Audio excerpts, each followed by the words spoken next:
Good morning. Welcome again from the Brahma Kumaris Dallas Center, and good afternoon to our guests from the UK. Today's topic for the Purity series is Be As You Are.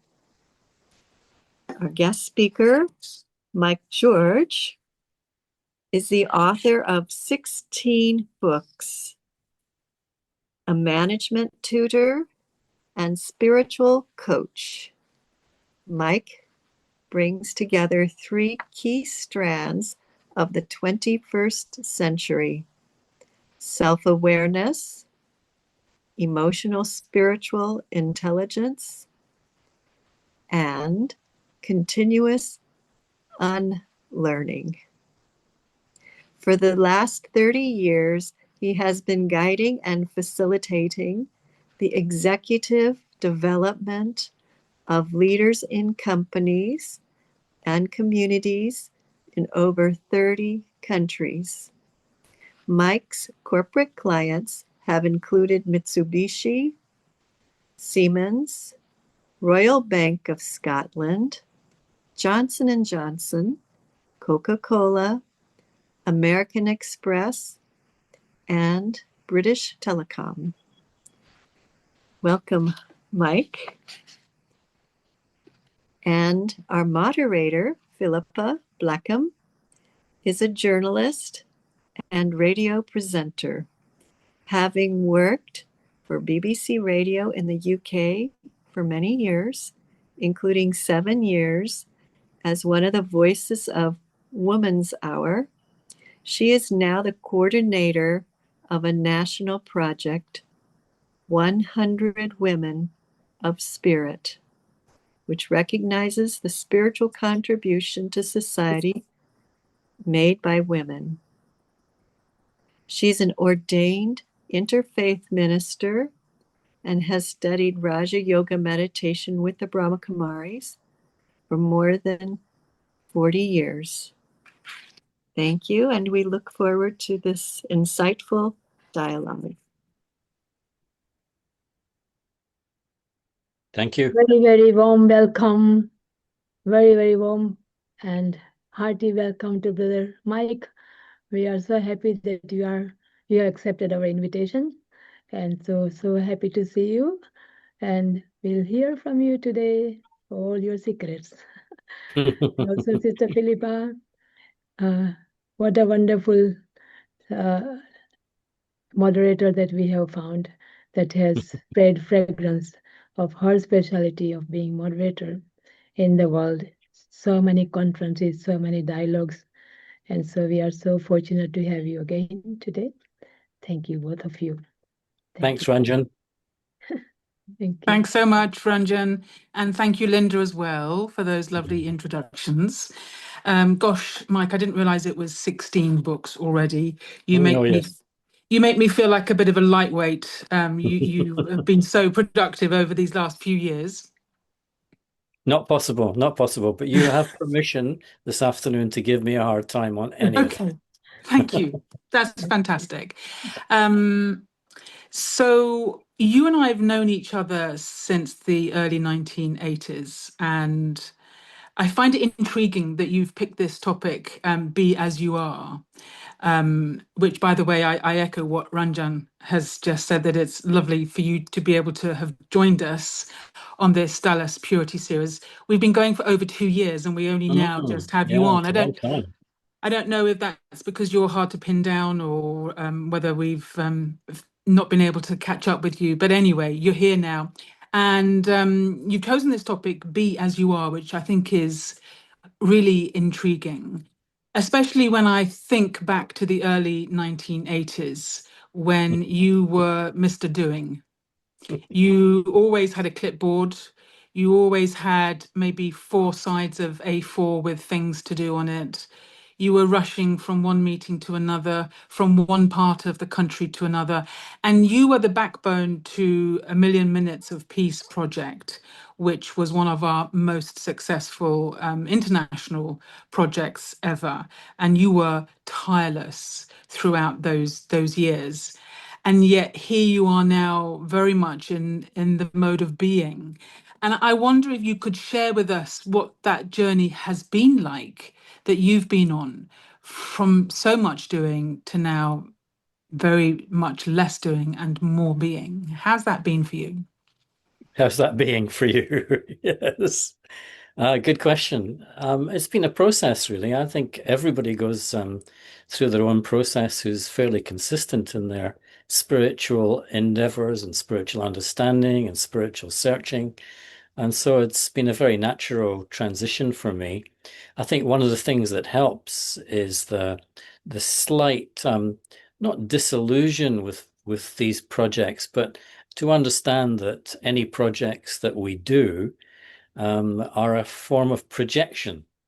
And you know, my interest in the past few years has really been in how the ego takes shape and how many faces of the ego we each have. And one of those faces is when we project or do projects or project ourselves. And we project it onto the world to try and convert people to the Brahma Kumari's understanding. And I think that kind of projection is it's okay, it's not wrong, but it's not really as relevant as it could be. So for me, the process has been a very natural one from moving. I think it's from doing to being, from being a human doing, which I still am, to the more the more accepted way of human being. And it's not possible to be totally in this world, of course, as we know. But I think it's just been a gradual process and a gradual maturity, that's all. Can I ask you a bit more about what you just said about the Brahma Kumaris kind of projecting an image onto the screen of the world to inspire people to come and find out about us and learn about our being? What do you mean by that? So you're just this is because you're doing the media campaign. You want to understand. Well, I mean, it's you know, we project a certain image onto the world, which in a sense isn't really necessary if we have real full confidence in what we're doing and how we're being as a group of people. And the world should come to us. We don't really need to go to the world. And that should happen through the vibrations that we put out into the world. And that's natural. It's not a projection. Those vibrations are real, and they come from us as individuals. And so, by constructing a kind of, not saying it's wrong, but by constructing some kind of media machine, we do the work for those who are not yet able to do the work, if you know what I mean. And therefore, we take out of their hands their ability to grow and to be independent and to put their vibrations out into the world. And so it's not wrong, it's not bad, it's not the worst way to go. But it's, you know, it's always questionable in terms of how much we need to do, what is necessary, really. No, I do get that, you know, that our work really is about putting a certain vibration out into the world, a certain quality of being, Mm. and people appreciate what they find when they've had to make a bit of effort to find it. If Yeah. it's just handed to them on a plate, they can maybe Mm. look at it and think, maybe, maybe not. Whereas if Yeah. they've had to really work to find it, Mm. then they will give it more attention. That's very interesting. Um, we've both been at a conference at GRC this weekend, and one of the things that the conference was looking at, an event that I was involved with this morning, was how AI is changing things. And one of the sort of predictions is that AI is going to take a lot of the doing out of many of the jobs that we've done, because AI can do it simply and more accurately. And the effect this will have is it will leave us more time to do what AI can't do, which is being. Hmm. And we went through an interesting circle where, first of all, we were questioning, are the Brahma Kumaris being left behind because we're not necessarily at the forefront of the AI revolution? And should we be doing more? And then it came full circle to, well, once people have finished all this AI exploration, what they're going to want is to come back to being. And that's where we will be able to help them, because we're holding that energy of simply being.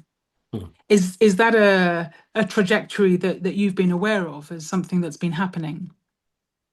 Not so much something that's been happening, but something, as you say, will happen.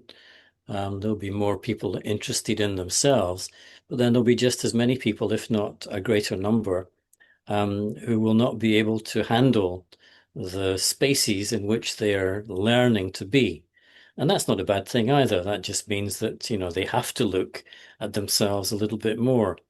But the way the world is just now, it runs basically on something called emotion. As emotion at every corner is stimulated in the individual. And of course, emotion is the primary production of the ego. And so that's where AI loses out. It's not going to be able to sustain people. It might do their jobs, but it doesn't sustain them in any way. In fact, the very opposite. The AI gives the impression that we have to accumulate a lot of information, and a lot of information is going to be made to work. And so, what's the saying? What do they say? It's the addition of knowledge, information as knowledge, and that's what we kind of do a little bit in the BKs. Whereas to become enlightened means you have to get rid of the information you have, not gather more of it. And all AI is just pattern recognition of information, and it is therefore never going to satisfy the people who partake in it in any way whatsoever. It's not going to satisfy their being. So they're going to be lost. They're going to feel very, very lost. And so it's true to say that they will take many jobs, not every job, but it will take over many vocations, if you like. And we'll be left with the space that AI can't fill, and one of which is simply being. You've been looking at our capacity to be in the Western world for 30 odd years. Do you think we're getting any better at just being? I think what we might be missing is this idea of you are already there. You're already pure and you're already perfect, you're already prosperous. It's already within your state of being. And so it's a question of becoming aware of it. And as you move your awareness towards being there, being yourself, then you're going to be challenged by various scenes and situations and people and so on around you. And so these are opportunities to correct yourself. But the secret is to, as many philosophers are now realizing, the secret is to be in the space that you would wish for yourself. Yeah, and so that you then you're already there, and you're kind of walking backwards as you're dealing with things that might get in the way, that might take you away from that. And so it's very congruent with the teachings of the BKs, but maybe not congruent with how the BKs are generally taught. We're still very much a classroom-based university, where there's one person out front as the authority, and there's a circle of people, or there's a group of people out in front of that one person, and that's okay. It's not a problem. But maybe the emphasis then is on that one person and not on the individual, not on the self enough. Maybe that has to change, but who knows? Maybe it doesn't. I don't know. And what about this idea of becoming your perfect self?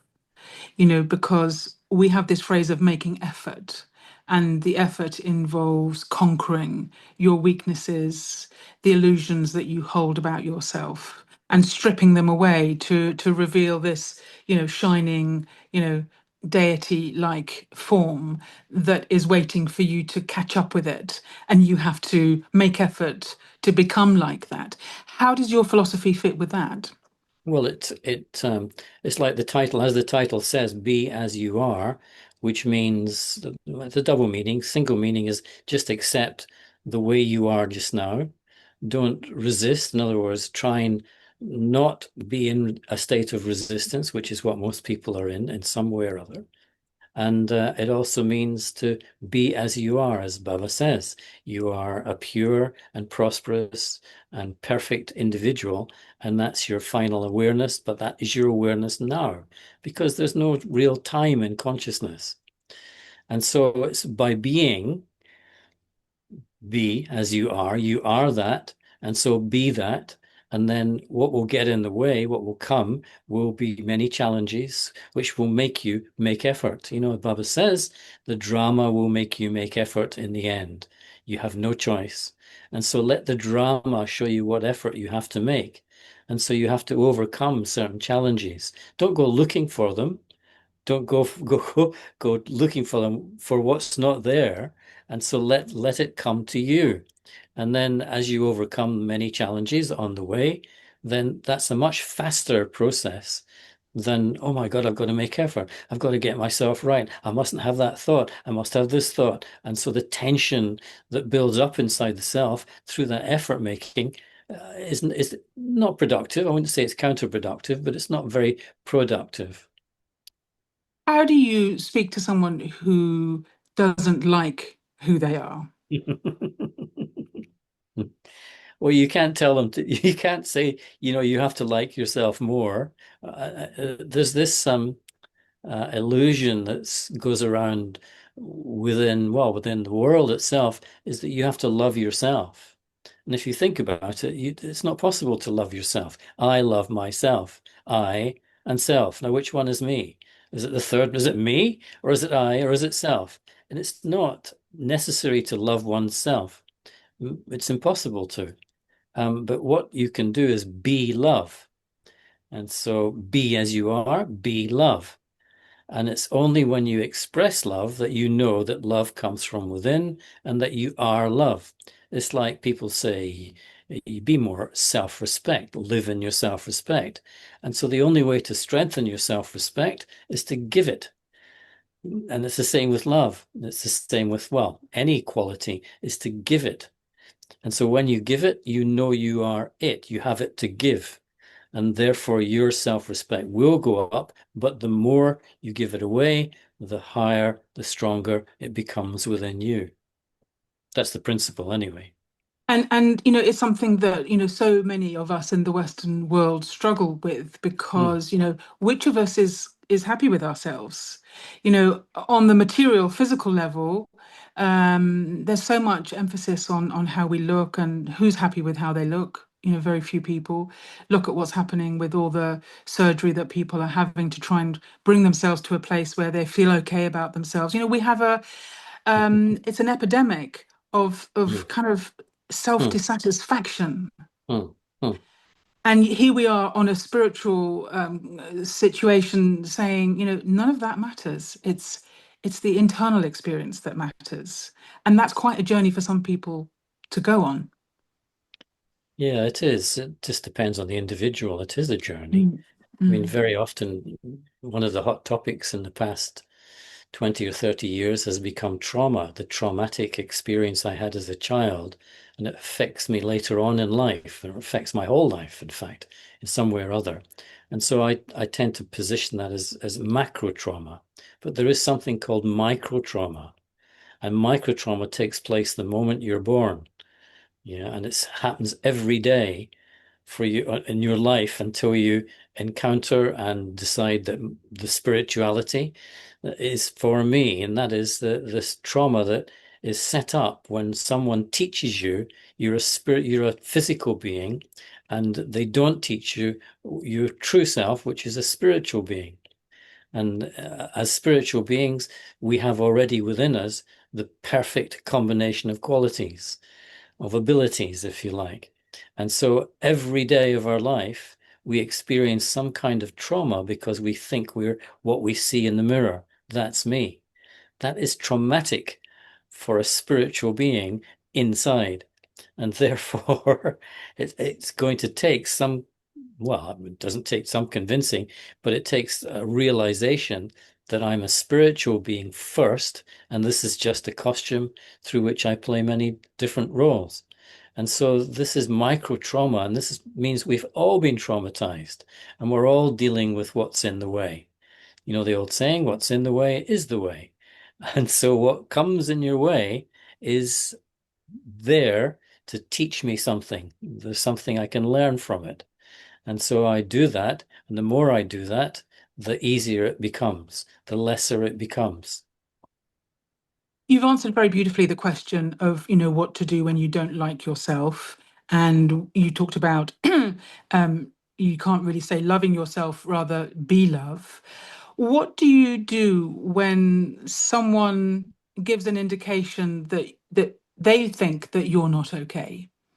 And, we have a lot of people within our organization who will be very quick to correct you on something that you've done wrong and, put you right or pull you up or whatever it is they need to do. There's a lot of correcting going on.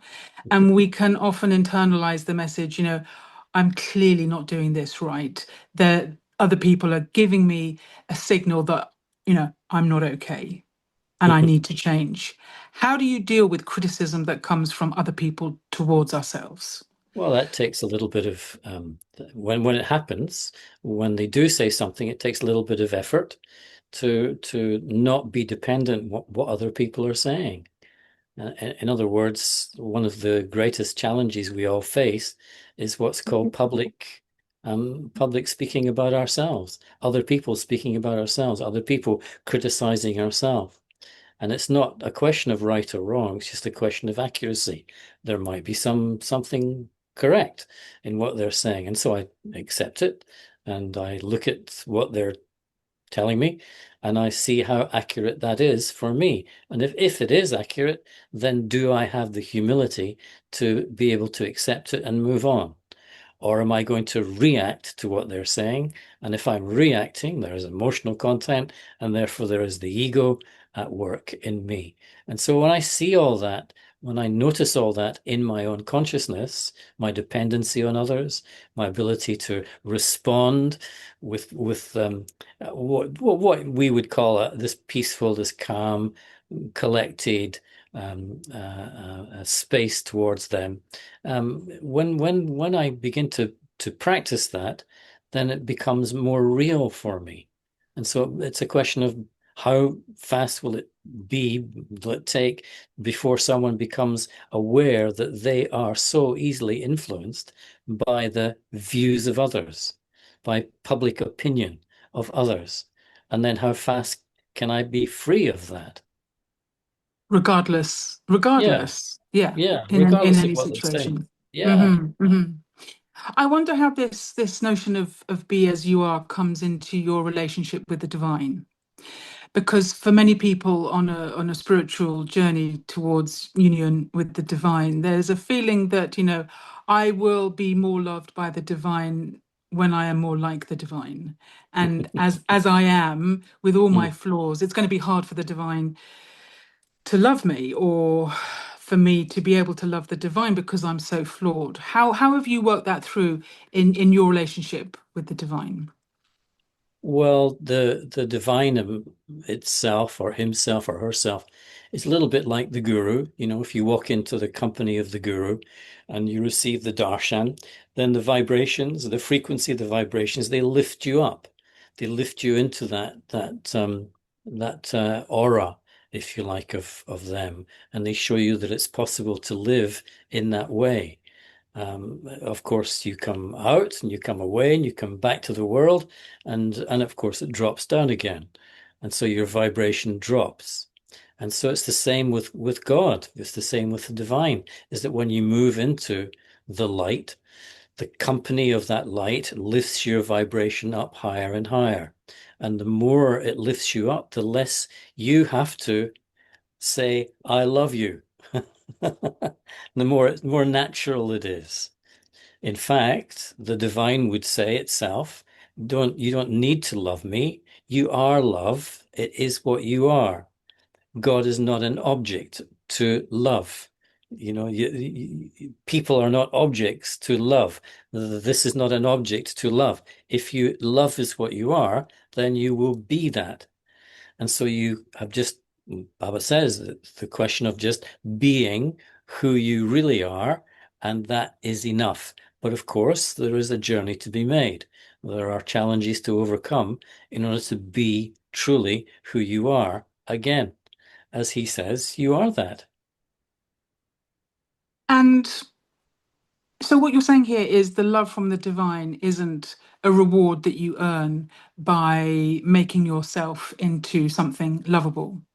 The trick is to be love and to have no resistance or barrier to experiencing the love of the divine. Exactly. You have to be love, and that love will come to you anyway. Yeah, it will come to you anyway.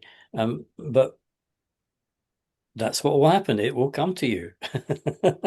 And even if you have done mistakes and got things wrong and messed up, will that experience still be there for you? Well, he is not aware of any mistakes. If you've made mistakes, then it's okay. You make mistakes. You cannot judge yourself or put yourself down or sabotage yourself because of the mistakes you've made. I make a mistake and it's made. It's done. It's in the past. And so let me move on. I have a friend who's written a series of books similar to mine, but more on the personal development side. And he has a logo, and his logo is a sumo wrestler. And so he talks about sumo and he spells it out. He uses it as his catchphrase, SUMO, which really means shut up and move on. So if you make a mistake, how quickly can you forget? Acknowledge it, yes, but how quickly can you forget you've made it and just be yourself? And of course, most people can't because they're in this state of resistance and not acceptance. And so when you make a mistake, accept you've made a mistake and move on. And only then will the love emerge. Will you be able to access it within yourself? In other words, if you're not, then you're dwelling on the mistake. You're going through it again. I should have done this. I should have done that. You're trying to correct it. It's already gone in the past. And so if you make a mistake, if it's wrong, you accept it and move on. Shut up and move on. I'm going And to use then, that. That's great. yeah.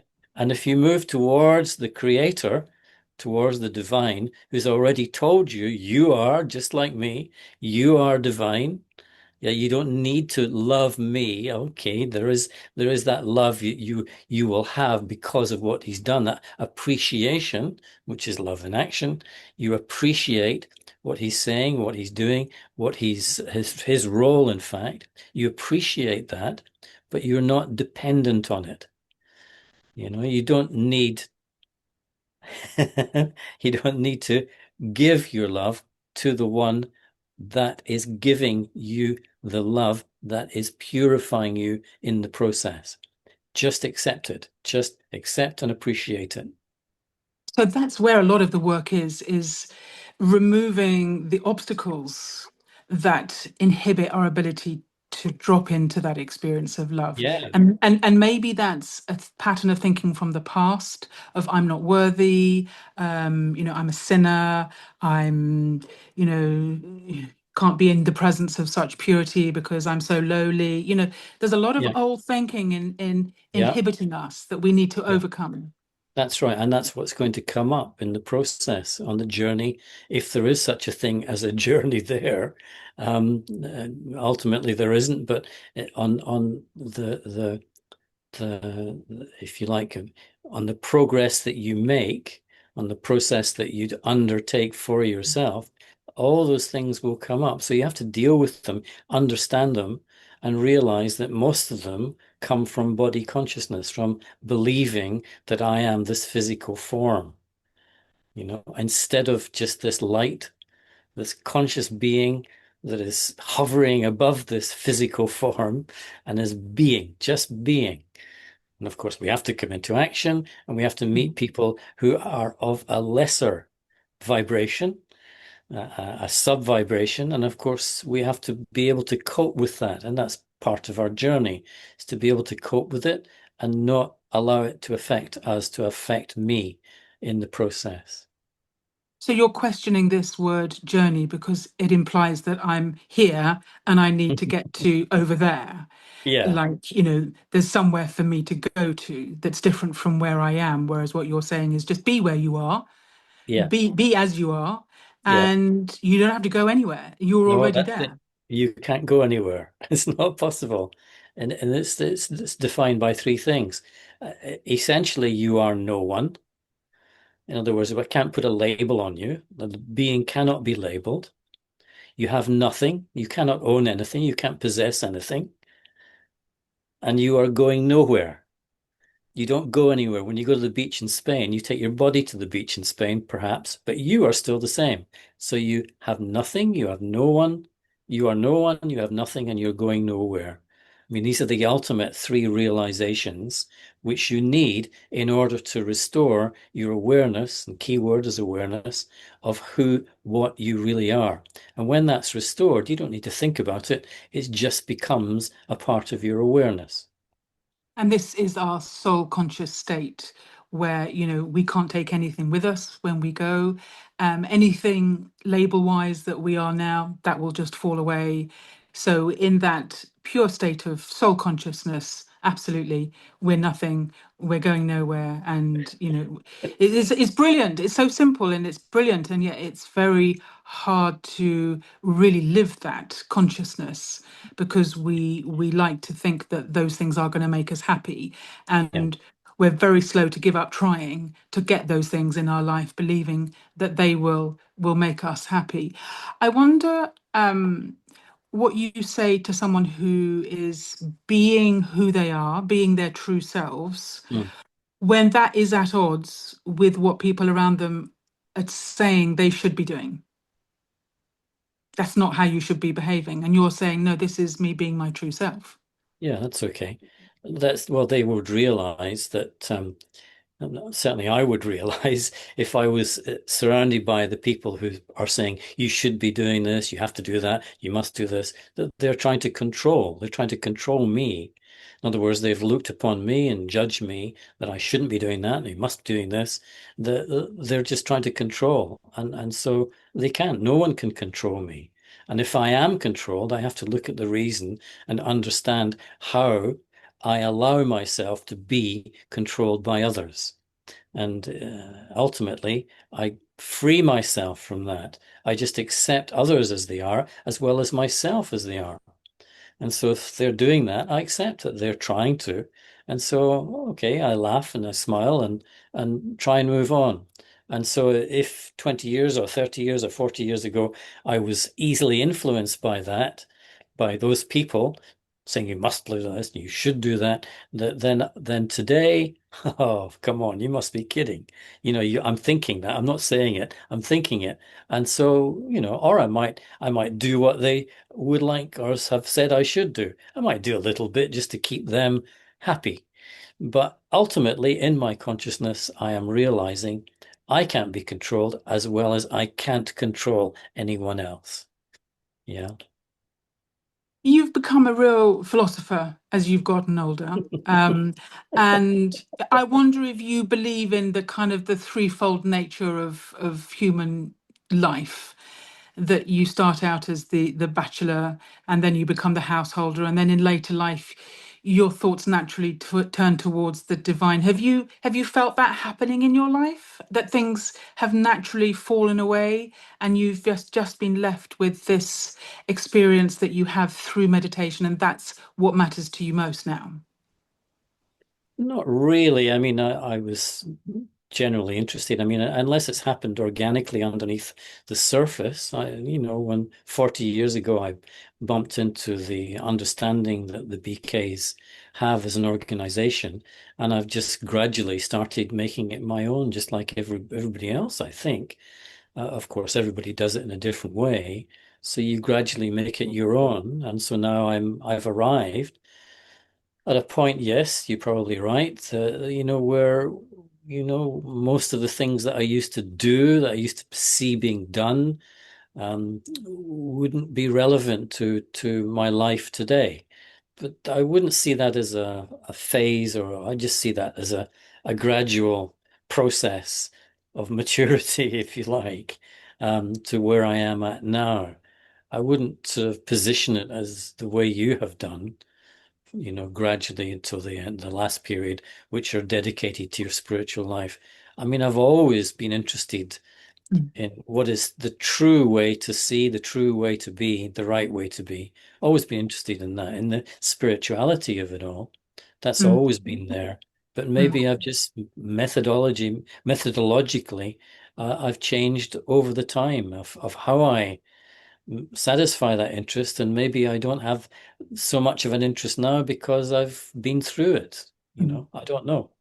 It's a natural consequence of having had many different experiences, Yeah, is that possibly. you don't need Possibly. to experience those things anymore. No, no. I'm curious to ask you about your meditation Yeah. experience and how that has evolved. And we have a practice in the Brahma Kumaris of early morning meditation. And there's a lot of emphasis placed on having powerful yoga. Volcanic yoga is a phrase that is used very often to mean, a kind of an intense heat that burns up any sort of weakness that is lingering. Seed stage yoga, where you kind of become the point and everything else is merged into that point. How have you experienced the evolution of your meditation practice, and particularly the early morning practice? How has that evolved for you? Um, I would say I find it much easier now to sit in total stillness, both inside and outside, than I did before. And that's been a gradual process. I maybe put some of that down to the basic practice of not doing anything at all. And so I do less and less with my mind. I think less and less. Um, one of the basic practices is have no thoughts that recall, no thoughts that imagine. So the no thoughts recall gets rid of the past. So you're not thinking about the past. The imagine is not, you're not thinking about the future, you're not speculating. And so you come to that silent space, which is no thoughts right now, which is total silence and stillness. And so that I find is a common experience, but I think I have other experiences depending on my day, depending on my mood, depending on how I'm doing. I'm just like everybody else. I'm not sitting there constantly in volcanic yoga and constantly hot or anything like that. It's kind of varied, and it varies just like I am varied throughout the day with different people, according to my energy, according to my mood. Um, and so that's all I can say really is this practice um, every day of sitting and being still, first of all outside and then inside, and watching how things go from there. Mm. So I'm going to pause here because we're starting to get questions coming in. Okay. And I would like to have some time for questions. So if you would like to pose a question, then you can either put it in the chat, or if you have a microphone in the hall there, then you're welcome to use the microphone and put your question to Mike George. Right, I had a question there just a moment ago. If you had a time machine, would you go back and try to expedite your journey? Definitely not. You You can't wouldn't go change back. anything. No, I Hmm. wouldn't change anything. Not from the point I've arrived at now, if there is such a point in this moment, this time now, no, there's nothing I could change. It's not possible. So I don't think about it really. I mean, that would fall into your, not looking backwards and not looking Yeah. forwards, As just being much in as the moment. possible when I'm not, if you met me 30, 40 years ago, I would be in thoughts of the past quite a bit. I'd be in conversations talking about the past. But now it's gone, it's finished. It's nothing you can do. Do you subscribe to the philosophy that life happens for you Yeah. rather than to you? Because, we had in our class this morning, to turn however big the challenge is, even if it's as big as a mountain, turn it into cotton wool. In other words, it's come to teach you something and let it teach you and move on. And Mm. how have you applied that in your life? When you've experienced challenges, how have you been able to reduce them to something that you can take learning from rather than take sorrow from? Well, the intention is to take learning from different situations, and that's the mark of your spiritual progress, is that how quickly you can turn, something that's happening from taking it things personally to taking things as a lesson that have come to teach you something. So I would say, again, 30, 40 years ago, I would still be in the space of taking things personally and hearing what people say and taking that personally and what other people do and getting involved to try and interfere with them, to today where I can listen to just about anybody or anything that's said, and it's fine, it's not wrong. It might be totally wrong for some people, but whatever people say, whatever people say. And whatever people do, they do. It's not wrong. It's not right. It's about going beyond the polarity, the duality that we have been brilliantly programmed with in our consciousness. And so whatever they're doing is fine. So that for me is I've learned quite a bit over the period of time to be able to do that with whatever people say, whatever people do, and not be personally affected. And so otherwise you're talking about not specifics, you're talking about conjecture, really. I really don't know how I've managed to do that, Mhm, apart from turning the duality out of my mhm. consciousness. There's a lovely quote by Oscar Wilde, which is, "Be yourself. Everyone else is already taken." Yeah, yeah. But how do we know? Because some people really struggle to know who they are. And we've got a question come in about, how do you know who you are? How do you You become don't. who You you don't. are? You don't know. You just be as you are. Be as you are, which is the title, as you are in this moment, right now. Just start being instead of thinking about it, instead of worrying about it, instead of getting frustrated, instead of searching, instead of seeking, instead of looking. Just be and accept who you are right now. And eventually, the soul that you are essentially will come, and that will be who you are. But if you try to explain it or think about it or enlarge upon it, you'll start moving into being someone that you're not. In other words, we don't really need to think. We don't need our intellect. So I'm not saying we shouldn't have them, but we don't need to have them. Your consciousness is a very simple thing, and it works very simply, and it makes you very simple. And so be simple in how you look at life and how you treat life. Be simple. And that will become a part of you. That will become an aspect of you that grows inside your awareness. For you, so you call it soul consciousness. You could call it awareness. You're aware. It's the foundation. It's the ground of being. The awareness of you, and you'll never know who you are. Stop trying to put a label on it. Yeah, we call it soul, but it's beyond that. It's beyond soul. A soul is when you say I'm so conscious, or there is a soul here, there's the tendency to think of it as a thing, as as something that you could see, therefore something you could touch. There, no, you can't. And so you are totally just awareness. As the soul, you are awareness, and that's all you need. Yeah, of course, we have to negotiate our way through this physical world and all the situations, and you'll find that that becomes an easy thing to do. You'll throw off the complications that you had before, that other people would like to throw around or throw into the situation or throw into the interaction.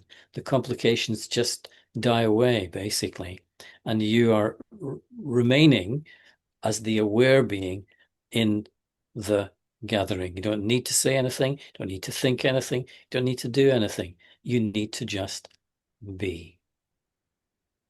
Are you aware as you're saying these words that there will be a lot Yes, of BKs yes. whose circuit board is just about fried? Yeah, yeah, Because sure. you're this whole thing of making effort Yeah, I to know. be your best self, I and know.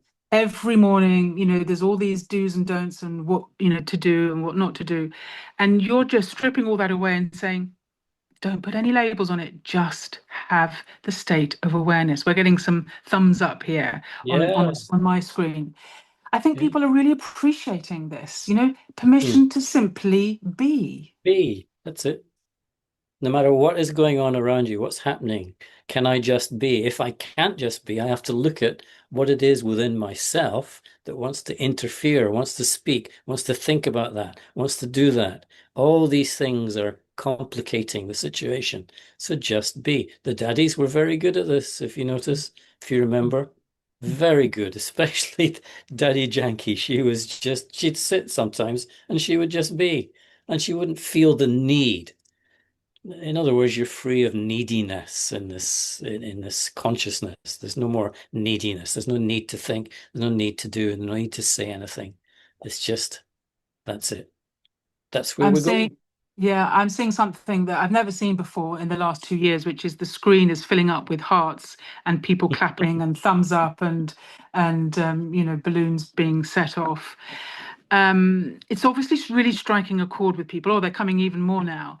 And you're right, the daddies, when you think of the daddies, I think of Didi. I remember the days of Didi Manmohini, and she would sit on a chair in the courtyard and just be. That's all. That's all she did. Hmm. And yet she gave you drishti and it took you into a silent space Exactly. beyond Exactly. words. The most attractive, very attract. She was very attractive when she did that. Very attractive. Yeah. So Yeah. as we enter these years, these precious years where we have to finish off the job that we started, Mm. maybe as an organization, we this whole point that you're really bringing to our attention, we don't have to get anywhere. We are already there. We don't have to do Exactly. anything. We are already that. Exactly. We just become the embodiment of love and just be love. And that vibration will do the work that it needs to do. You don't have to even think about Exactly. it. Exactly. That's it. You've said it better than I could say it. Wow, Mike. I mean, this is really big stuff. This is big stuff. And Well it done. comes, it feels like, we're in the master's class here. We've Okay. done our undergraduate and this is, what we've done has been important to get us to this point. But from this point onwards, no more doing, just being. That's what the world is looking for. They're looking for a group of souls or one or two souls who are able to just be and not want to interfere with anyone. Everybody's interfering with everybody else. Everybody's doing something. Everybody feels they have to do something. And we're just being. Couple of quick questions. You've in recent years had sort of challenges to your health Yeah. and your energy levels. Yeah. Were you able to maintain this state of being despite having those physical challenges? Or did you find yourself being pulled into what's going to happen to me? Oh no. It was I mean, ultimately, all right, well, I won't say it, but no, it was just a continuous, if anything, it's deepened Mhm. my awareness of not who I really am, but just being, just simply being. It's deepened my awareness of that in my own consciousness. If anything, there's never really been a point where I've, oh my God, what am I going to die? Because I've worked out that there's no such thing as death, and therefore there's nothing to fear, as some will tell you. But there's not many who've been into that territory. So no, I wouldn't say that it has affected me in any way, Mhm. apart from slowing me down, apart from not allowing me to do what I was doing before so much, but still I'm still energetic. I still do things like wash dishes and sit at reception and so on. That's no problem. That's fine. Okay, another question. You've gone from having your own place where you lived to now living at the Global Retreat Centre in a Hmm. community of about 25 people. Has that affected your ability to be because you're being triggered or you're having to fit in with others or, people are having upsets all around you and that affects you? Has that changed anything at all? No, if anything, that's improved. That's it's shown me that I'm quite capable of making a contribution to what the community has to do, and so I'm in amongst people where I wasn't before, and I found that it's been very easy, very light, and I'm able to make a contribution. I want to make a contribution. I'm quite willing, I'm quite available. If people want to use me, I can be used, no problem. And so if anything, it's just confirmed within that the period leading up to this time now has been absolutely fine. It was just the right thing to do at the right time, basically. And it gave me the chance to write those 16 books that we talked Hmm. about earlier on by just Hmm. being on my own, basically. And I Yeah. think that every BK should have a period of time on their own because that gives you the chance, the real chance, to go deep inside regularly, to live from inside your being. And no matter what you are doing, you still have to do. You have to do a lot more in many ways because you're living on your own, and so you're exposing your being to yourself, as opposed to escaping and using the interactions with others, using others around you as a form of suppressing all that, of not being with all that. And so, it's fine. It's just a natural process. It is amusing how we inspire others to come on retreat and experience Yeah, silence and days of silence, and yet very often we ourselves never give ourselves a day of silence. There's exactly. always things to do. Yeah. Um, and in other meditation practices like the Vipassana, the new student does 10 days of silence straight, without any experience, and yet we don't give that to ourselves. So I'm feeling inspired to have more of that.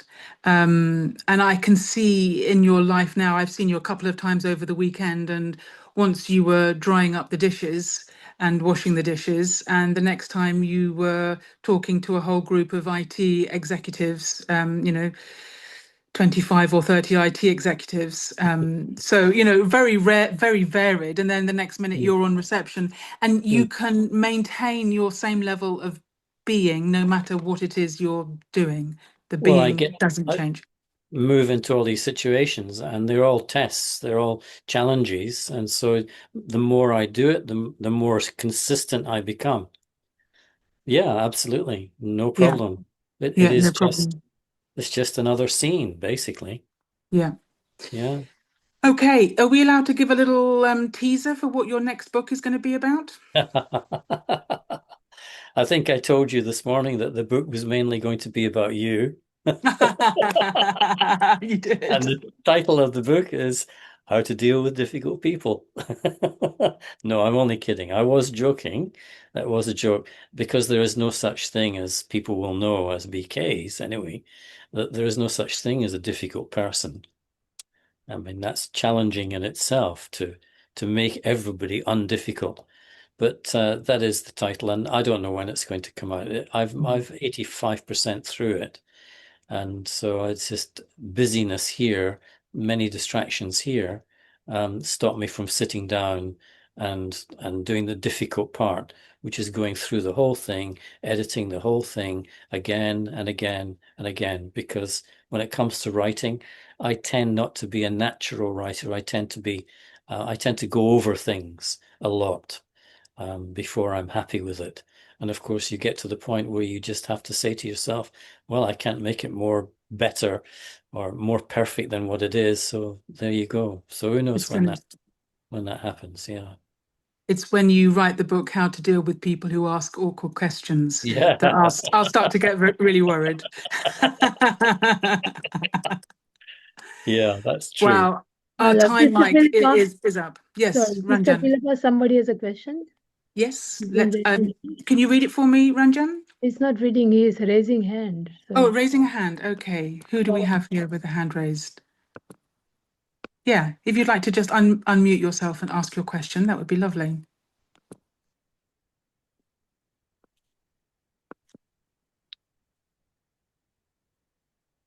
Hello, Pavan.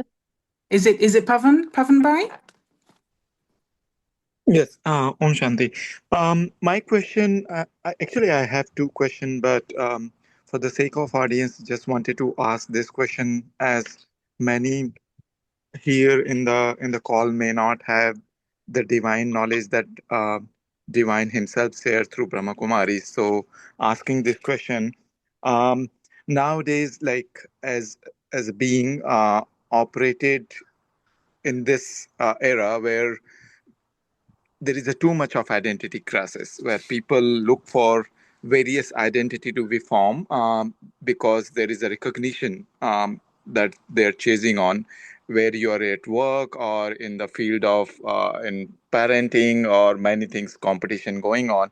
There's identity goes there, and these all are outside, which change very frequently. So there is a myself which is outside, and there is a myself which is inside, awaiting to come out, which doesn't change very frequently, very change it slowly, but it is inside. And during whole day, the realization has happened that inside, which is changing very slowly, which is true myself, want to come out, but it doesn't happen because there is this identity crisis going on. So just wanted to ask the question, like how to deal with this, because many people who doesn't have this knowledge, how they can handle this into day-to-day basis. Thank you, Pavan, for the question. It's a good one. The secret is don't worry about anyone else. Just focus on yourself. You know, if you want to emerge your natural being, state of being, which is free of ego, that's enough work for you to do to free yourself from wanting any other identity. And then as you do that, as you allow your identity to be true and to be pure, and that takes a little bit of time, a little bit of effort, a little bit of awareness. As you do that, then it will influence those around you. You know, and so it's a waste of time to try and influence them yourself. Let your being, your vibration, your way of being, your state of being, your the way of doing things, the way you are, let that be of influence to those around you. It'll be it'll be over time. It won't happen instantly. And so, but eventually it will have an effect. And so the secret is to focus, just get yourself, get that emerged in yourself, and then allow them to be inspired by that, to move to that vibration and to do the same thing. You know, and they might ask you questions. They might ask you, what are you doing? How are you doing it? And wait for them to ask questions. Wait for their curiosity to come out and meet you. Don't try and make them curious as to what you're doing, because then you'll just eventually get resistance back. But if you just allow yourself to be who you want to be as much as possible, the soul awareness, then it will influence those around you. If I heard correctly, there was another part to the question, which is very often we feel who I am on the inside is Yeah. different from who I project myself to be on the outside. We kind of play a part, we behave in a way that people want us to behave, and there can be a kind of a disconnect between the me that people meet on the outside and who I feel I am on the inside. How do we bring those two parts of ourselves together? To keep playing in the drama. In the drama of relationship, you get people emoting a lot. They fall back in their emotions, and a drama is not a drama unless it has an emotional content. But we didn't start with a drama, we started with a play. In other words, you were a being in a form, and you were playing different roles in different places. So play different roles at work. Allow yourself to be flexible to play those roles without being emotional about it, and then that will help you emerge, bring from the center of yourself the real you. Yeah, but don't take it too seriously. Don't take, well, there, this is a practice that you'll put this into practice, and over time it will have an effect. You'll become less and less influenced by them, because you will realize you're just playing a role, and of course they're just playing a role. And so they're taking their role far too seriously. They're becoming emotional, they're becoming upset, they're becoming too involved, too interfering. And so let them, it's okay, it's not a problem. But as long as you don't do that, then the more you emerge from yourself, who you are, and the fact that you're just playing different roles in different scenes, the more they will see that, and they will be able to follow you. They will be attracted to you. They will look at you as a leader in that sort of situation. Whereas before, it was just dramatic here, it was dramatic there, was all drama here, it was very emotional, very upset. Oh my God, let's go, and they're doing this, they're doing that. And so now you just stay cool, stay quiet, let it be, let them be. And don't judge them, what they're doing, as a mistake. It's not a mistake, it's just the way they are at this point in time.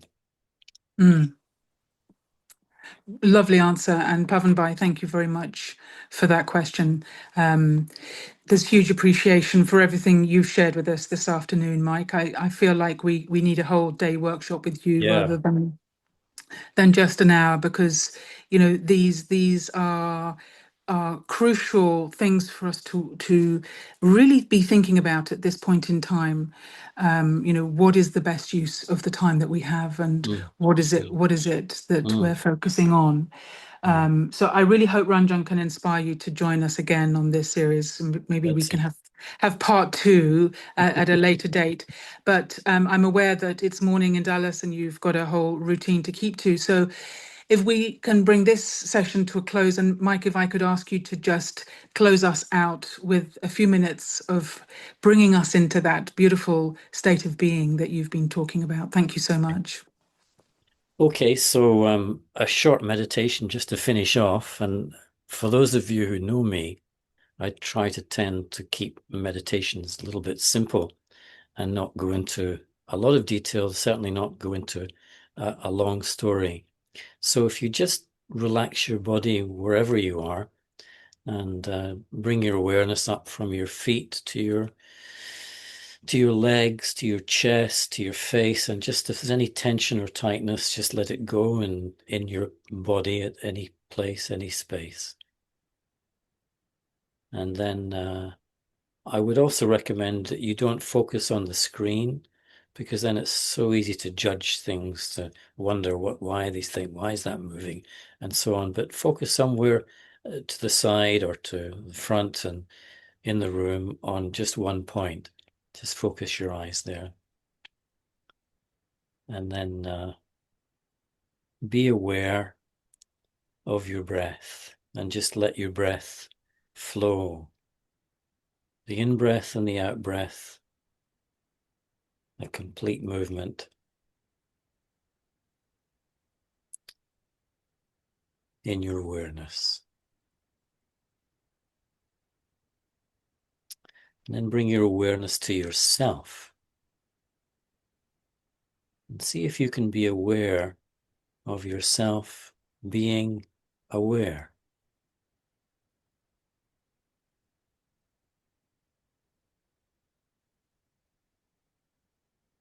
And then using your awareness, go into your own mind and just create one thought.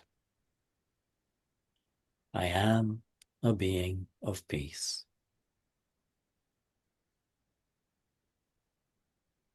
And let that thought move very slowly across the screen of your mind.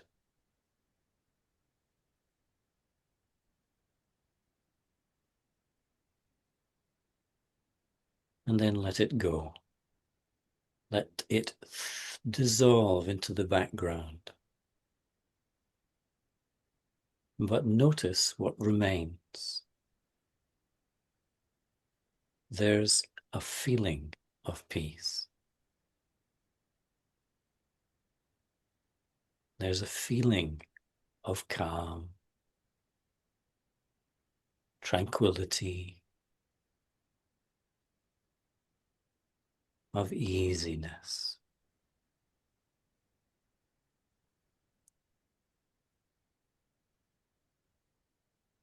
So now the mind is silent.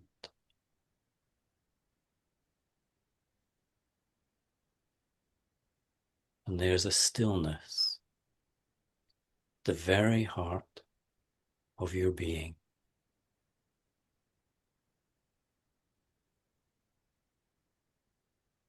Silent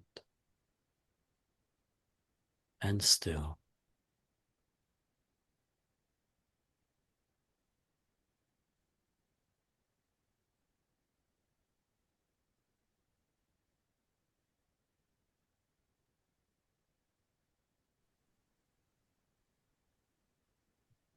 And then bring your awareness back. Bring it out into the room around you. Then as you listen with these ears, listen from that stillness.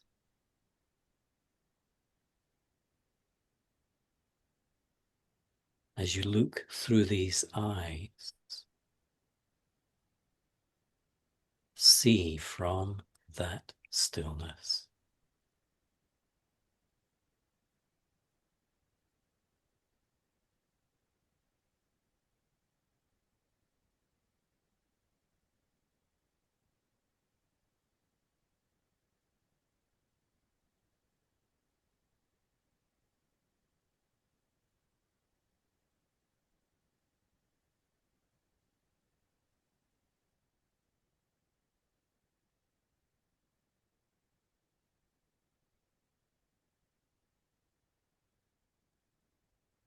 Thank you.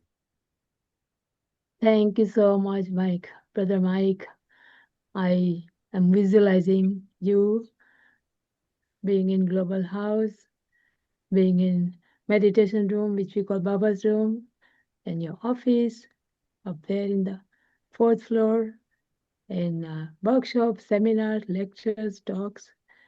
And I used to invite you in Inner Space family. I hope you remember that. And you also came to Dallas, if you remember. I did, yes. Once upon a time. So my request is to have second part in Dallas when you are Okay. coming person, right? Okay. So please let me know when you can make it. And Sister Philippa, thank you so much for deep and very, very beautiful question that we really made it so easy, and Brother Mike made it very, very easy to explain the deep points in simple way and easy way. So we really thank you, both of you. Thank you so much. Absolute pleasure. Thank you. Thanks, Thank you. Thank you, Philippa Ben, for being so dedicated for this series. Yeah. Did she give me a hard time? I no, because I don't want to scare you away. Next time I'll be much harder. Next time, yeah. Okay. Okay. Thank you, you very much. everybody. Thank you, Om everyone. Shanti Dallas. Audience in Have a Dallas. lovely day. Audience in center, we have a Tapasadam retreat place, and it is a place for stillness. So I want, Okay. Brother Mike, you come and then I will come and enjoy. Yeah, sure. Thank you. Mm. Thanks a lot. Thank you so much. Om Shanti. Thank you. Bye-bye. Bye-bye.